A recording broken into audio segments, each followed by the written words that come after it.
哦，好啦，大家都爱棒球，这是好事情。不确定是不是节目效果，但是这个应该是蛮开心的、啊。给予祝福啦，给予祝福。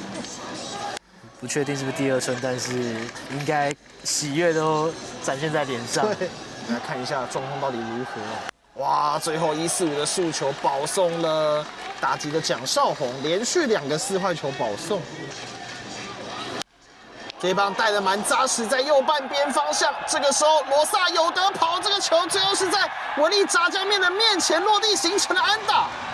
1名跑者回来是不成问题，第2名跑者也要回来。关键的时刻，李凯威9月份龙队最火烫的打者来了一支3垒安打，直接清垒，双方回到了2比2的原点了。在左打者的外侧偏低啊，可以看到这球投在红中，李凯威完全的咬中了。再加上今天台南棒球场的风势，罗萨第一时间就在追球了。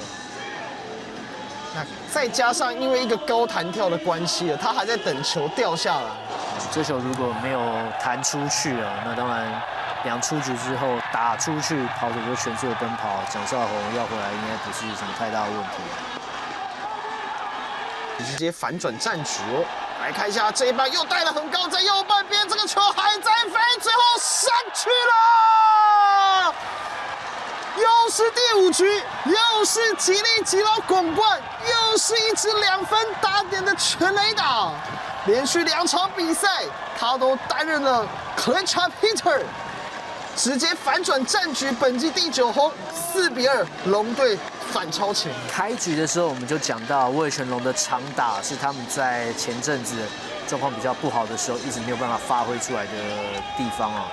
昨天他们也是靠着长打来取得比赛的胜利啊。那今天第5局，我觉得克维斯在2出局之后，对于曾传生连投4个坏球是非常非常的伤啊，因为曾传生的攻击威胁度其实没有那么的高啊。那你给了对方机会哦，那也让攻势可以串联到前段棒次啊。这一球扫出去啊，有掉下来了，对，这个是要怎么给啊？因为这关系到是不是MVP 啊？怎么以为要接到？这可能是失误哎。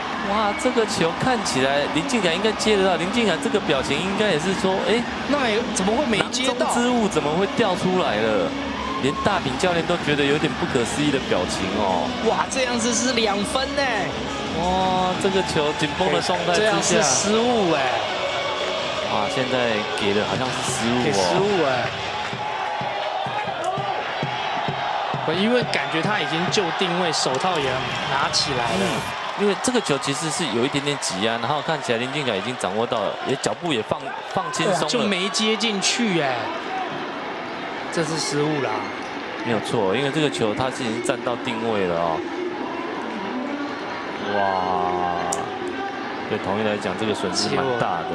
这一个半局，这个我说以前小时候看的那个写球儿漫画里面，给主角就是说简单的出包，但是超不可思议、超难的，就是那个叫天才啊。对哦。拉掉了，这一次3振出局，结束这个半局。不过呢，因为统一手背上的一个失误啊，让乐天现在呢再取得2分领先。